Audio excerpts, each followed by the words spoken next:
রাজধানীর বাজারে বোতলজাত সয়াবিন তেলের সংকট আরও বেড়েছে। ডিলাররা বলছেন, উৎপাদক প্রতিষ্ঠান চাহিদা মতো তেল সরবরাহ না করা এই সংকট। দু একদিনের মধ্যে এর সমাধান না হলে বাজারে বোতলজাত তেল একেবারেই মিলবে না। এদিকে বেশিরভাগ দোকানে বোতলজাত তেল না পেয়ে ভোগান্তিতে ক্রেতারা। সংকটের দ্রুত সমাধানের দাবি তাদের। ওই যে যারা ডিলার ওনাকে বলেন শুধু আমি তেল নেবো, আপনি আড়াটা দিব না। আপনি আমলিক বললেন কেন? আপনি আমলিক থেকে আমলিক বলছি। 1 লিটার সয়াবিন তেল কেনা নিয়ে রাজধানীর কারওয়ান বাজারে ক্রেতা বিক্রেতার এই বিতণ্ডা। তেল কিনতে হলে ক্রেতাকে এর সাথে ওই কোম্পানির অন্য আরেকটি পণ্য নিতে হবে, এমন শর্ত জুড়ে দিয়েছেন বিক্রেতা। এতে স্বভাবতই ক্ষুব্ধ ওই ক্রেতা। ব্যবসায়ীদের অভিযোগ, কোম্পানিগুলো সয়াবিন তেলের সাথে তাদের আরও কিছু ভোগ্যপণ্য না নিলে আলাদা করে তেল সরবরাহ করছেন না। আমার 10 বস্তা আড়া দিতে বলছি, তাও আমি বলছি 5 কার্টন দেন, কিন্তু এর পরে বলতেছে আপনি 5 কার্টন পাইবেন না, আপনি 2 কার্টন পাইবেন। 50 লিটার 60 লিটার তেল লাগে, সেখানে আমরা 20 লিটার তেলও পাই না।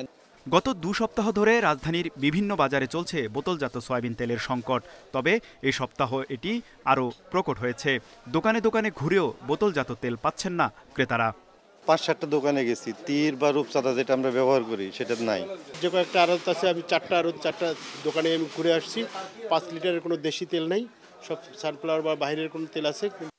শুক্রবার সকাল থেকে তেলের সরবরাহ না থাকায় কারওয়ান বাজারের অনেক ডিলারের দোকান ছিল বন্ধ। উৎপাদক প্রতিষ্ঠানগুলো কৃত্রিমভাবে এই সংকট তৈরি করেছে, অভিযোগ তাদের। 1 লিটার 2 লিটার 5 লিটার মালের সংকট বেশি, কিন্তু কোম্পানিগুলো অ্যাভেলেবেল ফ্যাক্টরি থেকে মাল ডেলিভারি দিচ্ছে না। এদিকে বাজারে শীতের সবজির সরবরাহ বাড়ায় দাম সহনীয় পর্যায়ে। ফুলকপি ও বাঁধাকপি 40 থেকে 50 টাকা, মূলা 30 থেকে 40 টাকা কেজি, মানভেদে সিম 60 থেকে 100 টাকা ও টমেটো বিক্রি হচ্ছে 60 থেকে 80 টাকা দরে। তবে বাজারে আলুর দাম এখনও বাড়তি, মানভেদে বিক্রি হচ্ছে 75 থেকে 100 টাকা কেজি। তৌহিদ রানা, ইন্ডিপেন্ডেন্ট নিউজ, ঢাকা। এ নিয়ে আলোচনা করতে চট্টগ্রাম থেকে আমাদের সাথে যোগ দিচ্ছেন ক্যাবের ভাইস প্রেসিডেন্ট এম এম নাজির হোসেন। জনাব নাজির হোসেন, আপনাকে স্বাগত জানাচ্ছি ইন্ডিপেন্ডেন্ট সংবাদে। বাজারে বোতলজাত সয়াবিন তেল নিয়ে এমন সংকট মাঝে মধ্যে দেখা যায়। এর স্থায়ী সমাধানে কি ধরনের পদক্ষেপ নেওয়া উচিত বলে আপনি মনে করেন? না, এটা আসলে আমাদের যারা রিফাইনার আছেন, আমদানিকারক যারা আছেন, তারা আসলে প্রতিনিয়ত এই ঘটনাগুলি করে থাকেন। যখনই মানে সয়াবিন তেলের দাম বাড়ানোর একটা প্রক্রিয়া করবে, তখন তারা কিন্তু সাপ্লাইটা বন্ধ করে দেন বা কমিয়ে দেন।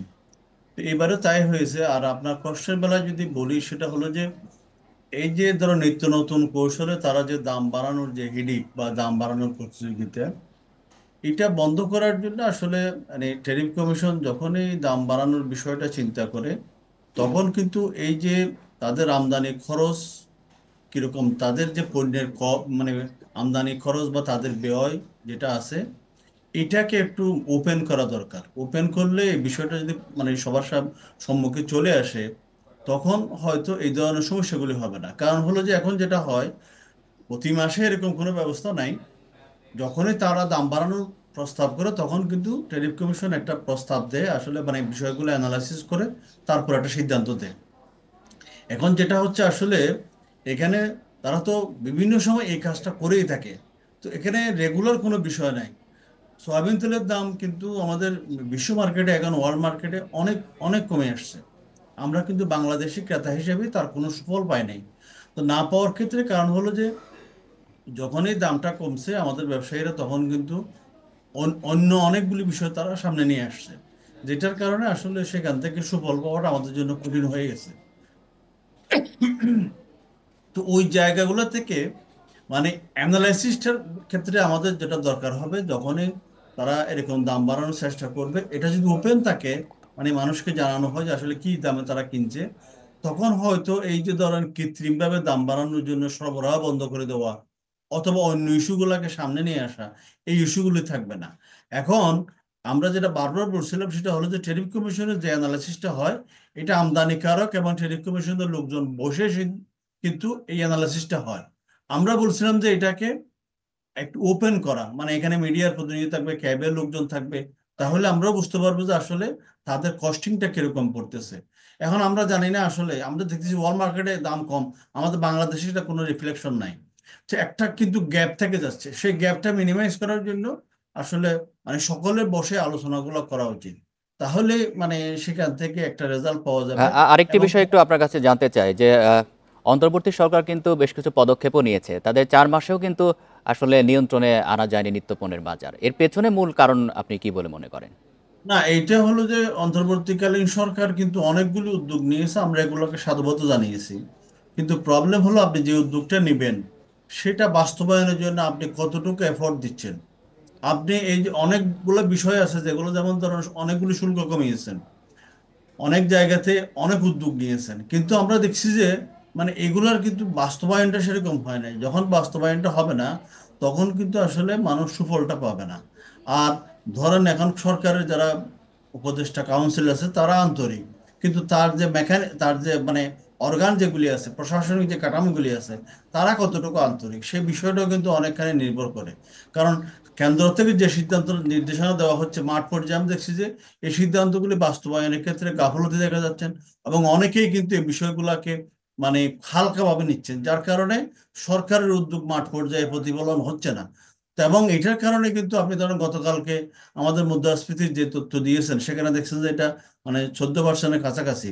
তো এই যে খাদ্য মূল্যস্ফীতি এত মানে এত দূর বেড়ে গেছে, এটা কিন্তু এর আগে হয় নাই।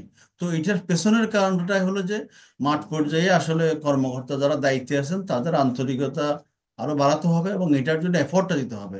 আমরা বলছি সরকারের এই জায়গাতে আরো জোর দেওয়া দরকার, কারণ হলো যে খাদ্য এবং এই সংক্রান্ত বিষয়গুলো যেগুলি আছে এগুলো 18 কোটি মানুষের স্বার্থ জড়িত।